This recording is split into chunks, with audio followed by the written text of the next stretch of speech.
Hi every one. ഇന്ന് F1 എന്നുള്ള മൂവിയുടെ കൂടെ വേറൊരു ഹോളിവുഡ് സിനിമ കൂടെ കാണുകയുണ്ടായി. Ballerina from the world of John വിക്ക്.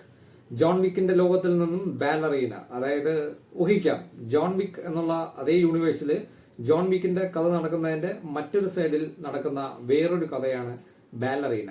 ബാലറീനയിലെ പ്രധാന കഥാപാത്രം ഒരു ഫീമെയിൽ ക്യാരക്ടറാണ്, ഒരു പെൺകുട്ടി അല്ലെങ്കിൽ ഒരു ലേഡി എന്ന് വേണമെങ്കിൽ പറയാം. അന ഡി ആർമാസ് ആണ് ആ റോള് ചെയ്തിരിക്കുന്നത്. അപ്പോൾ ജോൺ വിക്കിന്റെ ഒരു ഫോട്ടോസ്റ്റേറ്റ് എന്ന് വേണമെങ്കിൽ നമുക്ക് പറയാം. ജോൺ വിക്കിന്റെ ഫാനായിട്ടുള്ള എല്ലാവർക്കും അതിനൊപ്പം നിൽക്കുന്ന ഒരു അനുഭവം തന്നെയാണ് നമ്മളെ ബാലറീന സമ്മാനിക്കുന്നത്.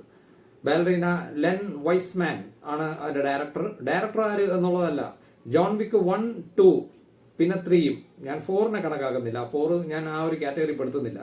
1, 2 ജോൺ വിക്ക് 1ഉം 2ഉം കാണുമ്പോഴുള്ള ആ ഒരു എക്സ്പീരിയൻസ് എങ്ങനെയോ അതിന്റെ 2025 ഹൈടെക് വേർഷൻ എന്ന് തന്നെ പറയാം നമ്മുടെ ബാലറീന. ക്യാരക്ടർ ലേഡിയാണ്, ഫീമെയിൽ ആണ് എന്നുള്ളതിന്റെ യാതൊരു കുറവും സിനിമയിലില്ല. ഒരു എക്സൈറ്റിംഗ് ജോൺ വിക്ക് എന്താണോ അതിന്റെ ഒരു ഹൈ എനർജി സാധനം തന്നെ ഇതിലുമുണ്ട്. ഒരു രക്ഷയില്ല സിനിമ. കിടിലം ആക്ഷൻ എന്നുള്ള രീതിയിൽ നോ വേർഡ്സ്, പറയാനില്ല. എത്ര 2 മണിക്കൂർ അടുപ്പിച്ചെന്തോ ലെങ്ത് ഉണ്ട്. സമയം പോണെന്ന് അറിയില്ല, ചെന്നങ്ങ് ഇരുന്ന് കൊടുത്താൽ മതി. കറക്റ്റ് ജോൺ വിക്ക് 1 and 2 കണ്ട സെയിം ഫീലാണ്. കുറച്ചുകൂടെ ഞാൻ പറഞ്ഞല്ലോ മോഡേൺ ആയിട്ടുള്ള, കുറച്ചുകൂടെ ടെക്നിക്കൽ ആസ്പെക്ട്സ് കുറച്ചുകൂടെ ഡെവലപ്പ് ആയിട്ടുണ്ട്. അടിപൊളി തന്നെയാണ്. തുടക്കം മുതൽ അവസാനം വരെ ഫീമെയിൽ എന്നുള്ള ഒരു ഇതൊന്നും നോക്കണ്ട. ക്യാരക്ടർ എന്തായാലും പടം തീ എന്ന് തന്നെ പറയാം.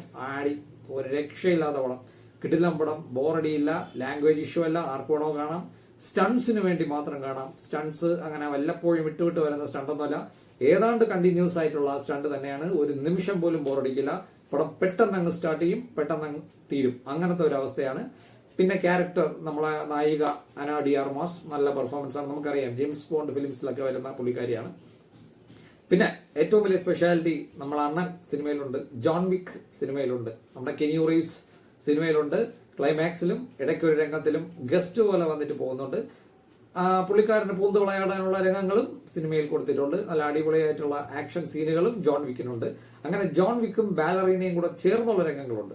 ജോൺ വിക്കിന്റെ സെയിം കോണ്ടിനെന്റൽ ആ ഗ്രൂപ്പിൽപ്പെട്ട ആളാണ് ബാലറീനയും ജോൺ വിക്കും കണ്ടുമുട്ടുന്ന രംഗങ്ങൾ, ഇവർ പരസ്പരം ഹെൽപ്പ് ചെയ്യുന്ന രംഗങ്ങൾ, അങ്ങനെയൊക്കെ കുറേ സംഭവങ്ങളൊക്കെ ഉണ്ട്. ക്ലൈമാക്സിൽ ജോൺ വിക്കിന്റെ സീൻസ് ഒക്കെ ഉണ്ട്. അങ്ങനെ ജോൺ വിക്കിന്റെ ഫാൻസിനും അങ്ങനെയുണ്ട്, കൈയടിക്കാനുള്ള വകുപ്പുണ്ട്. പുള്ളിക്കാരന്റെ എൻട്രി എല്ലാം കിടിലമാണ്, അടിപൊളിയാണ്. പിന്നെ പടം കൂടുതലൊന്നും പറയാനില്ല. ജോൺ വിക്ക് ഇഷ്ടപ്പെട്ട എല്ലാവർക്കും ഞാൻ ലാസ്റ്റ് പാർട്ട് അതിൽ കൂട്ടുന്നില്ല.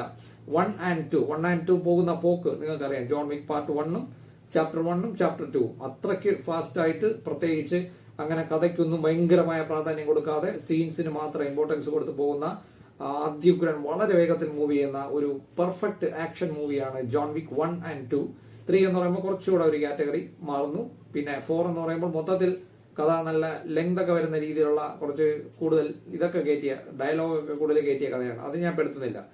1ഉം 2ഉം കണ്ടവർക്ക് അടിപൊളിയായിട്ട് ഇഷ്ടപ്പെടും. ഒരു സൂപ്പർ, എന്തൊക്കെ പറഞ്ഞാലും അടിപൊളി പടമാണ്. അത് എന്തോ ലക്കിനാണെന്ന് എനിക്ക് കാണാൻ പറ്റിയത്. എൻ്റെ ഒരു ഫ്രണ്ട് കാരണമാണ് കാണാൻ പറ്റിയത്. അങ്ങനെ ഒരു ദിവസം 2 സിനിമ കണ്ടു, ഇതാണ് രണ്ടാമത്തത്.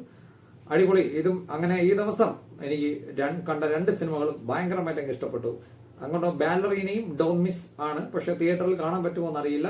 പടം വന്നിട്ട് ഏതാണ്ട് ഒരാഴ്ചയായി, വെബ് റിലീസൊക്കെ ആവാനുള്ള സമയമായിട്ടുണ്ട്. എന്തായാലും കാണും എന്നറിയാം. ഒരിക്കലും ഇത് വേറൊരു സിനിമയാണെന്ന് കരുതരുത്. ജോൺ വിക്ക് തന്നെയാണ് ബാലറീന തന്നെയാണ് ജോൺ വിക്ക്.